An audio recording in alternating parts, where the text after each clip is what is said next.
আসসালামু আলাইকুম। কেমন আছেন আপুরা? নিশ্চয়ই আল্লাহর রহমতে সবাই ভালো আছেন। পবিত্র এই মাসে আমিও আমার পরিবার নিয়ে ভালো আছি। নতুন একটি ডেইলি ব্লগ নিয়ে হাজির হয়েছি। আশা করি সবাই ধৈর্য নিয়ে আমার ভিডিওটি দেখবেন। আর যারা আমার ভিডিও এখনও পর্যন্ত দেখে যাচ্ছেন সবাইকে জানাই অসংখ্য ধন্যবাদ।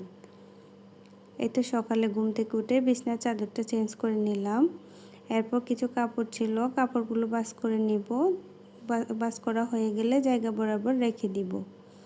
আপুরা, আমার ভিডিও যদি আপনাদের একটু ভালো লেগে থাকে প্লিজ একটা লাইক দিয়ে যাবেন। আপনাদের একটা লাইক আমাকে অনেকের কাছে পৌঁছে দিতে সাহায্য করবে। ভিডিওর কোনো অংশ যদি খুব ভালো লেগে যায় আমার চ্যানেলটি সাবস্ক্রাইব করে আমাকে সামনে এগিয়ে যেতে সাহায্য করবেন। এরপর ছেলে মেয়ে দুজনকে কিছুক্ষণ পড়ানো শেষ করে ব্যালকনিতে এসে কাপড় শুকাতে দিচ্ছিলাম। এসে দেখি অনেক বেশি বাতাসে কাপড় পড়ে যাবে এমন অবস্থা। তারপরও কাপড়গুলো শুকাতে দিয়ে দিলাম। এরপর বিকেলবেলা একটু ইফতারের জন্য পায়েস করে নিলাম। পায়েসটা মাশাআল্লাহ দেখতে অনেক সুন্দর হয়েছিল, খেতেও অনেক মজা হয়েছে। আজকে এ পর্যন্ত। সবাই ভালো থাকবেন, আমাদের জন্য দোয়া করবেন। আল্লাহ হাফেজ।